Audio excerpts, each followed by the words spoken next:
আসসালামু আলাইকুম শিক্ষার্থীরা, আশা করি সবাই ভালো আছো। তো আজকে আমাদের প্রথম অনলাইন ক্লাস। আমার অনেক শিক্ষার্থীদের অনেক মতামত ছিল যে স্যার আমাদের এইচএসসির যে আইসিটি তথ্য এবং যোগাযোগ প্রযুক্তি এই সাবজেক্টটায় হরহামেশায় অনেকেই ফেল করা হয়।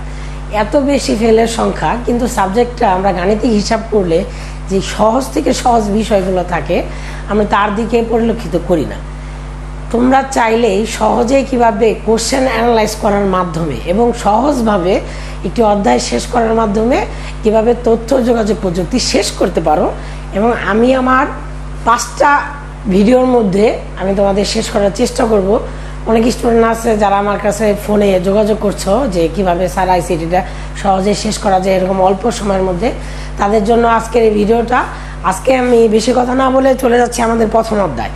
তো প্রথম অধ্যায়ে যে বিষয়গুলো নিয়ে আমরা আজকে আলোচনা করব এবং সবচেয়ে গুরুত্বপূর্ণ ইন্টারের আইসিটির জন্য সবচেয়ে গুরুত্বপূর্ণ যে বিষয়গুলো, কিভাবে ইন্টারের মধ্যে প্রথম অধ্যায় থেকে এবং কোন কোন অধ্যায় থেকে আমাদের কোন বিষয়ের পড়াশোনাগুলো থাকে, কিভাবে থাকে, আমাদের পোস্টের ধারাবাহিকতা কিভাবে কি, সেই টোটাল বিষয়টাই আমি আজকে তোমাদের সাথে শেয়ার করব। তো শুরুতে আমাদের যে বিষয়টা এইচএসসি আইসিটির জন্য তথ্য প্রযুক্তির প্রথম অধ্যায়ে যেসব কোশ্চেন আমাদের থাকে তার মধ্যে প্রথম অধ্যায়টার নাম কি, প্রথম অধ্যায়টা কি ভ্যারি করে, আসলে তথ্য যোগাযোগ প্রযুক্তি এই উক্ত বিষয়টা বাংলাদেশ এবং বিশ্বের পরিপ্রেক্ষিতে কতটুকু গুরুত্বপূর্ণ রাখে এবং কতটুকু গুরুত্বপূর্ণ কোন কোন খাতে আছে সেগুলো নিয়ে আমাদের আলোচনা করে। তো আজকে আমরা তথ্য যোগাযোগ প্রযুক্তির প্রথম অধ্যায় সম্পর্কে আলোচনা করব। এই অধ্যায়ের যেসব বিশেষ টপিকগুলো আছে তা আমি এখানে উল্লেখ করে রাখছি আগে থেকেই, এবং বিস্তারিত সম্পূর্ণটা বলা হবে। এছাড়াও তোমরা যদি চাও যে কিভাবে সহজেই আমাদের এই ভিডিওটা অফ করো, দুঃখিত ক্যামেরাম্যান হাসার কারণে আমি হেসে দিছি। এখন যে বিষয়টা নিয়ে আলোচনা করতে যাচ্ছিলাম যে প্রথম অধ্যায়ে আমরা কোন কোন বিষয়গুলো নিয়ে আলোচনা করব। প্রথমে শুরুতে আসি তথ্য যোগাযোগ প্রযুক্তির বিশ্বগ্রামের এবং তথ্য যোগাযোগ প্রযুক্তি কি, বায়োমেট্রিক কি, ক্রায়োসার্জারি কি, ভার্চুয়াল রিয়ালিটি, জেনেটিক ইঞ্জিনিয়ারিং এবং ন্যানো টেকনোলজি। সাধারণত আমাদের যেসব প্রশ্ন আসে পরীক্ষার জন্য তা এর মধ্যে থেকেই আসে। এখন বিশ্বগ্রাম কি, বিশ্বগ্রাম সম্পর্কে জানতে হলে আমাদের সহজেই আমরা যেসব জিনিস ব্যবহার করি, তোমরা যদি সহজেই বুঝতে চাও যে স্যার গ্রাম তো বুঝলাম, বিশ্বটা আবার গ্রাম হয় কিভাবে, আমরা জানি এক একটা শহর এক একটা দেশ। তাহলে আমি যদি সহজে তোমাদের বুঝাইতে চাই তাহলে আগের যে আমাদের তথাকথিত তথ্য প্রেরণের সিস্টেম ছিল সেটার মধ্যে আমরা কি করতাম, আমরা দেখা যাচ্ছে একটি বাড়িতে সাধারণত একটি ঘটনা ঘটলে পাশের বাসায় যদি কোনো একটি মানুষ ডাকে, এখান থেকে একটি মানুষ যদি ওখানে ডাকে, সেই ক্ষেত্রে ওই মানুষটা শোনার ফলে তার কাছে তথ্য প্রেরণ হতো, অথবা আরেকটাভাবে প্রেরণ হতো, বিভিন্নভাবে আমরা জানতাম যে কবুতর, মানুষ, বিভিন্নভাবে তথ্য প্রেরণ হতো, কিন্তু মাধ্যম থাকতো। সেই মাধ্যমটা হতো ব্যক্তি নিজে বলতেছে অথবা কোনো কিছু ব্যবহার করে বলছে। কিন্তু বর্তমানে আমরা তথ্য প্রেরণ করছি আমাদের ডিজিটাল ডিভাইস এর বিভিন্ন মাধ্যম ব্যবহার করে। এখন এই যে পুরা বিশ্বটাকে কাছাকাছি আনার ফলে যে একটা গ্রামের আবরণ সৃষ্টি হয়েছে, এখানে তুমি চাইলেই সহজে যে কাউকে যে কোনো মিনিটে ফোন দিতে পারবা, তার মানে সবাই একজন আরেকজনের সাথে সম্পৃক্ত। এই গ্রাম ছাড়া মানুষ তো সম্পৃক্ত হতে পারে না। তাই সম্পৃক্ততার জন্য এই পুরো টপিকটাকে, এই যে মানুষটা যে একজন আরেকজনের সাথে সম্পৃক্ত, সেটাকে বিশ্বগ্রাম বলা হয়েছে। এখন বিশ্বগ্রামের সংজ্ঞা যদি জানতে চাই তাহলে স্যার সংজ্ঞা কী হবে, যে পুরা পৃথিবীটাকে, এখন তোমরা পুরা পৃথিবী না বলে সম্পূর্ণ পৃথিবীটাকে একটি নেটওয়ার্কের আওতাধীন এনে গ্রামে।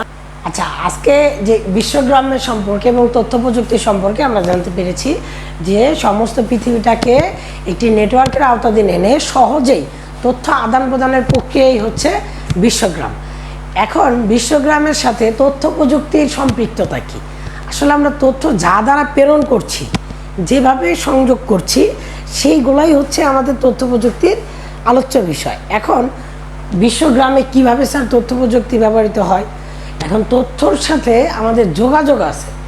এখন আমরা প্রত্যেকটা তথ্য, যেরকম আজকে আমি যে ক্লাসটা নিচ্ছি সেই ক্লাসটা চাইলেই দেখা যাচ্ছে 5,000, 10,000, 5 লক্ষ, 10 লক্ষ অনেক মানুষ দেখতে পারবে, কিন্তু আমি চাইলে একা ব্যক্তিগতভাবে এতগুলো মানুষকে এই তথ্যটা দিতে পারতাম না যে কিভাবে পড়াশোনা করানো হচ্ছে। এই আমাদের তথ্য ডেটা, যেটাকে আমরা উপাত্ত বলি, প্রত্যেকটা গাণিতিক পরিসংখ্যান দ্বারা এই যে তোমাদের কাছে ভিডিও যাচ্ছে, এই ভিডিওর মাধ্যমে তোমরা জানতে পারবা কিভাবে এই সাবজেক্টগুলো পড়াশোনা করানো হয়। এই যে আমার যে ব্যক্তিগত জানা তথ্যটা আমি তোমাদের দিচ্ছি, যে মাধ্যম ব্যবহার করছি সেটা হচ্ছে ইন্টারনেট বা নেটওয়ার্ক, এবং যার মাধ্যমে তথ্যটা প্রেরণ হচ্ছে, যেরকম আমার মাধ্যমে প্রেরণ হচ্ছে মোবাইল দ্বারা, সেইটা তোমরা দেখছো, তোমরা জানতে পারছো। এই যে পদ্ধতিটা, আগে ব্যক্তিভাবে যদি জানতে চাইতাম আমাদের অনেক সময় লাগতো, কিন্তু এখন সহজেই জানতে পারছি। তাই এই যে একটা ভূমিকা, সাধারণ একটা ভূমিকা আমি দেখাচ্ছি। এছাড়া দেখা যায় শিক্ষা খাত, চিকিৎসা খাত, তারপরে তোমাদের দেখা যাচ্ছে ওই কী বলো এটাকে, যোগাযোগ ক্ষেত্রে, প্রত্যেকটা ক্ষেত্রেই তথ্যের অপরিসীম ভূমিকা আছে। এখন স্যার অনেকগুলো আছে, কোনটা পড়বো? অফিসিয়াল খাতেরটা পড়বো, শিক্ষা খাতেরটা, চিকিৎসা খাতেরটা আমাদের বেশি পড়তে হবে। কেন? কারণ চিকিৎসা খাত এবং শিক্ষা খাতের বেশি চিকিৎসা খাতটা গুরুত্বপূর্ণ। কেন গুরুত্বপূর্ণ? কারণ ম্যাক্সিমাম টাইমে সিলেবাসে ওইটা আসে। এখন যেহেতু আসে, সেহেতু কিভাবে আসে? উদ্দীপক দেওয়া থাকতে পারে, যে উদ্দীপকে বর্ণিত রহিম তার দেখা যায় ওয়াইফকে নিয়ে পাশের একটি কমিউনিটি ক্লিনিকে গেল, কিন্তু সেখানে যাওয়ার ফলে দেখতে পারলো যে সেখানে নির্ধারিত ডাক্তার নেই। এখন ডাক্তার না থাকায় নার্সটা রোগীকে একটি মনিটরের সামনে নিয়ে তার চিকিৎসা করলো, এবং বর্তমানে রহিমের ওয়াইফ ভালো আছে। এখন কিভাবে চিকিৎসা দিল এবং এই চিকিৎসা পদ্ধতিটা কী? এটাকে বলা হয় টেলিমেডিসিন। সবচেয়ে গুরুত্বপূর্ণ বিষয় এই অধ্যায় থেকে আসলে সেটার নাম হচ্ছে টেলিমেডিসিন। টেলিমেডিসিন। এখন টেলিমেডিসিন কি? টেলিফোন অথবা যোগাযোগ ব্যবস্থাকারী একটি ডিভাইস ব্যবহারের মাধ্যমে একজন দূরবর্তী চিকিৎসক একজন রোগীকে প্রাথমিক সহকারী চিকিৎসক কর্মী দ্বারা যে চিকিৎসা প্রদান করা হয় তাই টেলিমেডিসিন। এখন একজন ডাক্তার সে আসতে পারছে না, সে লন্ডনে আছে, সে এখান থেকে ফোনের মাধ্যমে একজন নার্স বা ওয়ার্ড বয়কে যদি বলে যে এভাবে এভাবে করতে হবে, সেই ওয়ার্ড বয়ের ওই ডাক্তারের দিক নির্দেশনা অনুযায়ী যদি কাজ করে, তাহলে দেখা যাচ্ছে রোগী সুস্থ হয়ে যাবে। এটা হচ্ছে টেলিমেডিসিন। আর তথ্য প্রযুক্তির মধ্যে সবচেয়ে বেশি গুরুত্বপূর্ণ টেলিমেডিসিন। শিক্ষা খাতে এই যে আমি তোমাকে পড়াচ্ছি, এই খাতটাও হতে পারে তথ্য প্রযুক্তি, তথ্য ও যোগাযোগ প্রযুক্তির অন্যতম একটি বিষয়। এরপর আসি বায়োমেট্রিক। বায়োমেট্রিক কি? বায়োমেট্রিক হচ্ছে, এখন বায়োমেট্রিক আর বায়োমেট্রিক এগুলোর ব্যাপারে আমরা খুবই ভালোভাবে জানি, কারণ হচ্ছে আমাদের বর্তমানে সবার মোবাইলে ফিঙ্গার আছে, যেটা আমরা বলি ফিঙ্গার, মানে টাচ প্যাড, হয়তো স্ক্রিন আছে, পেছনে আছে, পাশে আছে, পাওয়ার বাটনে আছে। এটা কি? এটা হচ্ছে কোনো ব্যক্তিকে অদ্বিতীয়ভাবে যদি চিহ্নিত করা যায় তা হচ্ছে বায়োমেট্রিক। এখন অদ্বিতীয় এটা কি? দুনিয়াতে যত মানুষ আছে প্রত্যেকের আঙুলের ছাপ আলাদা আলাদা। সেই আঙুলের ছাপ অনুযায়ী একজন ব্যক্তিকে অদ্বিতীয়ভাবে তার আচরণগত বৈশিষ্ট্য, শারীরিক গঠন দ্বারা চিহ্নিত করাটাই হচ্ছে বায়োমেট্রিক। এখন এর মধ্যে কি কি আছে? আঙুলের ছাপ হতে পারে, চোখের রেটিনা হতে পারে, মানুষের দৈহিক গঠন হতে পারে। তো এগুলো দিয়ে ব্যক্তিকে মানে অদ্বিতীয়ভাবে চিহ্নিত করাটাই হচ্ছে বায়োমেট্রিক। এখন বায়োমেট্রিকের মধ্যে ছোট্ট আরেকটা আছে, সেটা হচ্ছে বায়ো ইনফরমেটিক। এখন এখানে ইনফরমেশন বলা হয়েছে। এই যে ব্যক্তির আচরণগত বৈশিষ্ট্য, চারিত্রিক গঠন, আঙুলের ছাপ, চোখের রেটিনা, এগুলা যেই প্রক্রিয়ার মাধ্যমে তথ্যটা সংগ্রহ করে রাখা হয়। এখন তুমি ছাপ দিলা তোমার মোবাইলে, আরেকজন ছাপ দিল, তো আঙুলের ছাপই তো দুইটা, কিন্তু কিভাবে শনাক্ত করা হয়? যেই প্রক্রিয়ায় ব্যক্তির আচরণগত বৈশিষ্ট্য এগুলো শনাক্ত করা হয়, যে তথ্যটা এক জায়গায় মজুত করে রাখা হয়। তোমার ফোনে তোমার হাতের ছাপ আছে, আরেকজনের ছাপও দিতে পারো, তাদের ছাপের দ্বারা খুলবে। এরকমভাবে আমার স্কুলের যদি আমি অ্যাটেন্ডেন্স নেই, স্কুলে যত মানুষ প্রেজেন্ট দিবে, 300 মানুষ প্রেজেন্ট দিলে 300 মানুষের আঙুলের ছাপ আলাদা আলাদা হবে, কিন্তু আঙুলের ছাপ কিন্তু এক জায়গায় পড়বে। এই যে তথ্যটা সংগ্রহ করে রাখাটাই হচ্ছে বায়ো ইনফরমেশন। এখন আসি পরবর্তী topic, cryosurgery. What is cryosurgery? Cryosurgery হচ্ছে এই তথ্য যোগাযোগ প্রযুক্তির একটি অংশ, যা চিকিৎসা ক্ষেত্রে টেলিমেডিসিনের মতোই ব্যবহৃত হয়, কিন্তু এটা টেলিমেডিসিন না, এটা ফোনের মাধ্যমে চিকিৎসা হয় না। এটা কি? যে যদি তুমি দেখা যাচ্ছে আমি এখন পড়াচ্ছি, দেখা যাচ্ছে আমি ব্যথা পাইলাম, কিন্তু কোথাও আমার কাটে নাই, লাগে নাই। একজন ব্যক্তির যে হাতটা আছে সেই হাতের মধ্যে দেখা যাচ্ছে তার এখানে, দুঃখিত,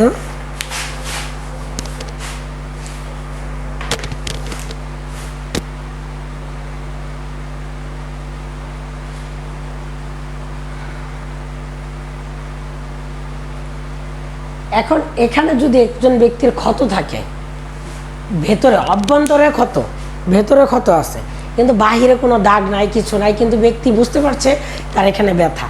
এখন উক্ত চিকিৎসার ফলে হয়তো একজন ডাক্তার এক্স রে করতে দেবে, এক্স রে করার ফলে জানতে পারলো যে ভেতরে একটা ক্ষত আছে, যে ক্ষত পচতেছে, রক্ত জমে আছে, যে কোনো কারণবশত ক্ষতটা হতে পারে। এখন উক্ত ক্ষতর ফলে দেখা যাচ্ছে ব্যক্তির ব্যথা হচ্ছে, ধীরে ধীরে সেটা পচে যাচ্ছে। আর এই পচাটাকে আমরা সাধারণ ভাষায় জানি ক্যান্সারের জীবাণু। এখন এই ক্যান্সারের জীবাণু থেকে মুক্তি পাওয়ার জন্য যেই চিকিৎসা পদ্ধতি বের হয়েছে তা হচ্ছে ক্রায়োসার্জারি। তার মানে কি স্যার, একটি ব্যক্তির বা দেখা যায় যে কোনো প্রাণীর শরীরের অভ্যন্তরে ভেতরে ক্ষয়প্রাপ্ত টিস্যু, ক্ষয়প্রাপ্ত হাড়, ক্ষয়প্রাপ্ত দেহের যে কোনো একটা অংশ বা ক্ষতিগ্রস্ত, ধ্বংসকৃত বা দেখা যাচ্ছে আক্রান্ত একটা টিস্যু, তাকে শীতলীকরণ পদ্ধতির মাধ্যমে এখানে 400 ডিগ্রি সেলসিয়াস তাপমাত্রা প্রদান করা হয়। এখন স্যার এত ডিগ্রি সেলসিয়াস যদি দেয় সেক্ষেত্রে তো হাত তো ফ্রিজ হয়ে যাবে, কিভাবে দিবে স্যার? সেখানে কাটতে হবে না? না, সেখানে কোনো কাটাকাটি করা লাগবে না।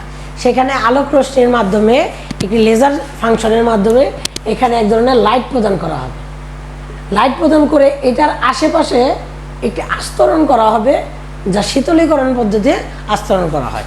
এই আস্তরণ করার পদ্ধতির মাধ্যমে ব্যক্তির হয়তো এই ইনফেক্টেড এরিয়া, আক্রান্তকৃত জায়গাটা আর বড় হবে না, ওইটুকুর মধ্যে সীমাবদ্ধ থাকবে। ওইটুকুর মধ্যে সীমাবদ্ধ থাকার ফলে দেখা যাচ্ছে ব্যক্তির এই যে ক্ষতিগ্রস্ত যে ব্যাকটেরিয়াকৃত টিস্যুটা আছে সেই টিস্যুটাকে দেখা যাচ্ছে এখানে রেখে চিকিৎসা প্রদানের মাধ্যমে হয়তো ভালো করা হবে। যদি ভালো না হয় সেক্ষেত্রে এটার বিস্তার বন্ধ করে রাখা হবে। এভাবে ব্যক্তি যতদিন বেঁচে থাকবে তার ক্রায়োসার্জারি নিয়ে সুস্থ হতে হবে, অথবা উক্ত চিকিৎসা পদ্ধতি বারবার তার নিতে হবে। এরপর আসি ভার্চুয়াল রিয়েলিটি, যা বর্তমানে খুবই খুবই গুরুত্বপূর্ণ একটা বিষয়। এখন আমরা গেম খেলার জন্য অথবা আরেকটা ভার্চুয়াল জগৎ দেখার জন্য বর্তমানে ফেসবুক বিভিন্ন মানুষের অ্যাভাটার বের করছে, মানে কার্টুন, এক একটা চরিত্র বের করছে, ইমোজির মতো চরিত্র বের করছে। সে কার্টুন বা একটা অ্যানিমেশন ওয়ার্ল্ড আমরা ব্যক্তিরা দেখতে পারি। সেখানে অথবা অ্যানিমেশন না হয়ে ব্যক্তি তার নিজের চোখের মধ্যে এক ধরনের গ্লাস আছে, সেগুলো ব্যবহার করার মাধ্যমে ব্যক্তি অন্য একটি জগতের সকল তথ্য উপস্থাপন করতে পারে এবং ব্যক্তি নিজে মনে করে আমি ওখানে আছি। দেখা যাচ্ছে আমি যেখান থেকে হেঁটে যাচ্ছি, চাইলে এখানে অনেকগুলা ইউটিউবে ভিডিও পেয়ে যাবা তোমরা, যেগুলোর বললে ভিআর ভিডিও। ভিআর, এখন ভিআর ভিডিও কি? ওই ভার্চুয়াল রিয়ালিটির ভিডিও, ভার্চুয়াল রিয়ালিটি। এখন চাইলে তোমরা নিজেরাও ওই সব ক্যামেরা ওগুলা ইউজ করে তোমরা সহজেই দেখা যাচ্ছে গেম খেলা যায়, যে কোনো ধরনের আনন্দ বর্তমানে নেওয়া যায় ভার্চুয়ালিটি ভিআর ব্যবহার করে। তাই কৃত্রিম একটি জগতের যেই তোমার আনন্দ উপভোগ করার বিষয়, সেটাই ভার্চুয়াল রিয়েলিটি। এখন বর্তমানে চীন থেকে শুরু করা অন্যান্য রাষ্ট্রে এরকম হচ্ছে যে একজন, আমি কিছুদিন আগে একটা ভিডিও দেখছি যেখানে ছিল একজন মা, তার বাচ্চা মারা যায় 3 বছর আগে, সেখানে বাচ্চার একটি ছবি তার কাছে থাকে। সেই ভার্চুয়াল রিয়েলিটির মাধ্যমে, অ্যানিমেশনের মাধ্যমে তার ওই বাচ্চাটাকে জীবিত করে এবং মাকে সেই মানে চশমাটা, গগলস যেটাকে বলে ভিআর ক্যামেরা সেট, সেটা পরায় দেওয়ার মাধ্যমে সে একটি রুমের মধ্যে যায়, যেখানে সে উপস্থাপন করতে পারে বা বুঝতে পারে তার বাচ্চা তার আশেপাশে খেলতেছে, বাট ওখানে স্পর্শ করার কোনো সিস্টেম নাই, সেখানে সে দেখতে পারবে শুধু এইটুকুই। তো ভার্চুয়াল রিয়েলিটির এগুলো জানতে পারবা। এরপর আসি জেনেটিক ইঞ্জিনিয়ারিং। এই জেনেটিক ইঞ্জিনিয়ারিংটা কি? আর ম্যাক্সিমাম টাইম এবং গহতে জেনেটিক ইঞ্জিনিয়ারিংটা আসে। এখন জেনেটিক ইঞ্জিনিয়ারিং সম্পর্কে জানতে গেলে আমাদের জানতে হবে আগের যুগের ধান, বর্তমান যুগের ধান, ধানে ধানে তফাৎ কি। দেখা যাচ্ছে কিছু ধান হতো যার এখানে যদি আমি ধান গাছ ধরি সেক্ষেত্রে কিছু ধান হতো যার দেখা যায় চারা বড়, ধানের বীজের সংখ্যা কম, একটা শত। বর্তমানে কিছু আছে যার চারা হচ্ছে যে একেবারেই ছোট, কিন্তু সবগুলো হচ্ছে ধান, সবগুলা ধান। এভাবে প্রচুর পরিমাণে ধান হচ্ছে। এখন ঘটনা হচ্ছে এখানে দুইটা বিষয়ের মধ্যে আমাদের কোন বিষয়টা সবচেয়ে বেশি গুরুত্বপূর্ণ বিষয়, সেটা হচ্ছে এখানে যে জিনিসটা ইউজ করা হয় ডিএনএ, আরএনএ, এবং এর সাথে সাথে যে জিনিসটা আমরা জানি জিন মানে ওই জিন না, যে জিন ধরে, এটা হচ্ছে যে এই যে জেনেটিকের জিন। এখন আমি এটাকে এখানে দুইটা ধান গাছ করছি। এখন একটা ধান গাছে দেখা যাচ্ছে আমাদের ফলন কম, আরেকটা ধান গাছে ফলন বেশি। এখন এই বাংলা ভাষায় বা কৃষি ভাষায় এগুলাকে বলা হয় উপসেক, উচ্চ ফলনশীল। এখন এইটার মধ্যে ফসল কম, এইটার মধ্যে ফসল বেশি। এই গাছটার জিন এই গাছটা ব্যবহার করে, এই বীজের সাথে ব্যবহার করে প্রতিস্থাপনের মাধ্যমে এর চারাগুলাও এটার মতো উন্নতশীল অতিরিক্ত ফসল তৈরি করার মাধ্যমে, এই যে জিন ট্রান্সফার প্রতিস্থাপনের মাধ্যমে এটাকেও উন্নত একটি বীজ তৈরি করা হয়, যেখানে আগা থেকে গোড়া পর্যন্ত ধরে। এখন স্যার এটার একটা উদাহরণ কি? উদাহরণ হচ্ছে আগের চাল আর বর্তমান চাল। আগের চাল বর্তমান চাল এটার মধ্যে তফাৎ যদি বলি, যারা ধান গাছ চিনো, হাইব্রিড একটা ধান আছে, যেই হাইব্রিডের মধ্যে প্রচুর পরিমাণে ধান হয়। ধানের গোছা যখন দিতে হয় চারাটা, তখন দেখা যাচ্ছে একটা চারা দিলেই ইনাফ, অনেক এত মোটা হয়ে যায়। সাধারণ একটা চারা দেখা যাচ্ছে অনেক চিকন, অল্প একটু জায়গা নিয়ে হয়, অনেক চিকন। কিন্তু হাইব্রিড একটা গাছ, আর সাধারণ চারা যেটা ছিল আগের, সেটার মধ্যে 3টা চারা দিলে একটা হইতো, 2টা হইতো, একটা মারা যেত, এরকম একটা রেশিও ছিল। কিন্তু হাইব্রিড তুমি যদি আদা মরাটাও লাগাও, সেটাও একবারে তাজা হয়ে অনেক ফসল দিবে। তো স্যার এইটা করার কারণ কি? ডিএনএ, আরএনএ উদ্দীপকের মধ্যে একটা সমস্যা তোমাদের দেখাবে, যে উদ্দীপকে এরকম একটা দেশ, ভিয়েতনাম, পানাম, শ্রীলঙ্কা, পাকিস্তান, যেমন বাংলাদেশের অমুক রাষ্ট্রে, অমুক দেশে বা দুঃখিত জেলায় দেখা যাচ্ছে বিভাগে এরকম খাদ্য সংকট, তারা প্রচুর পরিমাণ ধান উৎপাদন করেও খাদ্য সংকট মেটাতে পারছে না। উক্ত সমস্যার সমাধানের জন্য তারা কৃষি সম্প্রসারণ অধিদপ্তরে যায়, যার ফলে ওই কৃষি অফিসার তাদের এক ধরনের বীজ দেয়, ওই বীজ দিয়ে সে চাষ করে বর্তমানে তারা সবাই খাদ্য সংকট মেটাতে পারছে। নম্বর প্রশ্ন হচ্ছে, উক্ত সমস্যা দ্বারা তুমি তোমার পাঠ্য বইয়ের কোন আলোচ্য বিষয়টা বুঝতে পারলা? তখন বোঝা যাবে যে আগের যে বীজ ছিল সেটা ফসল হতো না, কম হতো, এখন যেটা হচ্ছে বেশি হচ্ছে, তার মানে সেটা হাইব্রিড, সেটা অবশ্যই দেখা যাচ্ছে জেনেটিক ইঞ্জিনিয়ারিং করে, জিন প্রতিস্থাপন করে সেটা দেওয়া হয়েছে। তো এখন এই জিনিসটা নিয়ে আমাদের আলোচ্য বিষয় এইটুকুই, যে আমাদের উচ্চ ফলনশীল ফসল উৎপাদনের জন্য যে ইঞ্জিনিয়ারিং করা হয়, তাই জেনেটিক ইঞ্জিনিয়ারিং কীভাবে করা হয়, তারপরে দেখা যাচ্ছে সংজ্ঞা কী, সেগুলা তোমরা বিস্তারিত যখন বই পড়বা, বইয়ের মধ্যে দিকে শর্টকাটে এগুলা পাবা। কিন্তু বিস্তারিত জন্য প্রশ্নের জন্য এগুলো আসে সাধারণত। Nano technology, what is nano technology? Nano technology কী? ন্যানো টেকনোলজি হচ্ছে বড় প্রযুক্তিকে ছোট করে করা। এখন শুরুতে আমরা দেখছি হেলিকপ্টার, বর্তমানে দেখছি ড্রোন, ধীরে ধীরে ছোট ছোট ড্রোন বের হচ্ছে। আমরা অনেক ছবিতে দেখি ছোট ছোট মাছিও বের করছে, রোবোটিক্স। কিন্তু বাস্তবে এগুলো হচ্ছে কিনা আমার সঠিক জানা নাই, তবে ইনশাল্লাহ আমার যতটুকু মনে হয় সেটা হবে। ছোট ডিভাইস, আগে ফোন ছিল এত বড়, কম্পিউটার ছিল 2-3 রুম, বর্তমানে সবগুলো মিনিমাইজ হয়ে ছোট হচ্ছে। তো এখন দেখা যাচ্ছে এই ন্যানো টেকনোলজির মাধ্যমে আমরা হাতের মধ্যে মোবাইল পাচ্ছি, চশমার মধ্যে মোবাইল পাচ্ছি, তারপরে দেখা যাচ্ছে ছোট ডিভাইস পাচ্ছি। আমরা খুব সহজেই অনেক কিছু কম জায়গার মধ্যে, কম স্পেসের মধ্যে পাচ্ছি। তো এই যে টেকনোলজি, সেটা হচ্ছে ন্যানো টেকনোলজি। তাহলে সংজ্ঞা কী হবে? বড় প্রযুক্তিকে ছোট আকারে করে ব্যবহার করার প্রযুক্তি হচ্ছে ন্যানো টেকনোলজি। এই অধ্যায়ের মধ্যে আরও কিছু টপিক আছে, যেটা বলা যায় রোবোটিক্স, তারপরে হচ্ছে তথ্য যোগাযোগ প্রযুক্তি, বিভিন্ন খাতের গুরুত্ব, তারপরে এটার মধ্যে আছে তথ্য যোগাযোগ প্রযুক্তির প্রতিরক্ষা, কতটুকু ভালো দিক, কতটুকু খারাপ দিক, এগুলোও আলোচ্য বিষয়। তো উক্ত বিষয় আলোচনা করার পাশাপাশি যেই জিনিসগুলো আসে, আরও কিছু কিছু সময় ক নাম্বার কোশ্চেনের জন্য কৃত্রিম বুদ্ধিমত্তা কী, রোবোটিক্স কী, রোবট কী।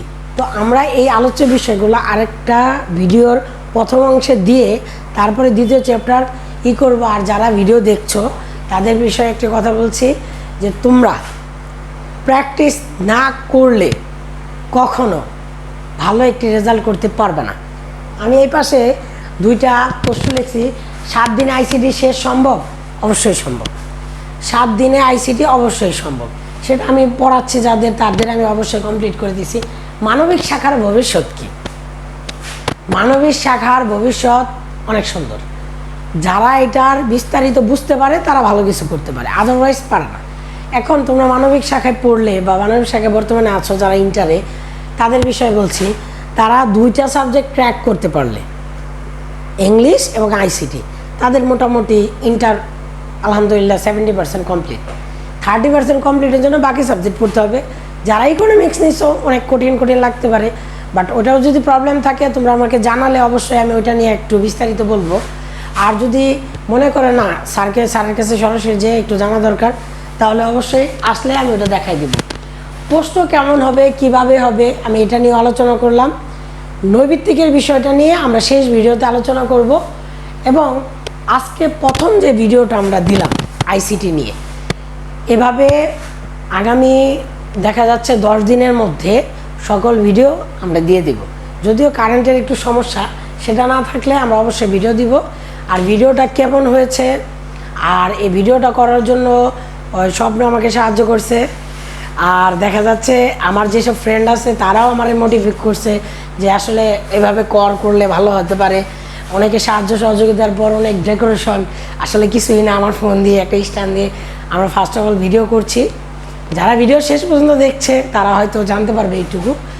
আর যারা দেখা যায় টিচিং প্রফেশনে আছেন বা টিচার আছেন, তারা যদি চান অবশ্যই ব্যক্তি উদ্যোগে 2-3 মিনিটের যে কোনো একটা ট্রিক আপনারা চাইলে শেয়ার করতে পারেন। আমার কাছে শেয়ার করলে আমি সেগুলো দিয়ে দিব আমাদের চ্যানেলে অথবা আমাদের ইউটিউব পেজে। আর পার্সোনালি আজকে এই ভিডিওটা আমার দেখা যাচ্ছে প্রোফাইল বা আইডিতে আমরা দেব। তো ভালো থাকবেন সবাই, সুস্থ থাকবেন। পরবর্তী ভিডিওতে দেখা হচ্ছে। আসসালামু আলাইকুম, ধন্যবাদ।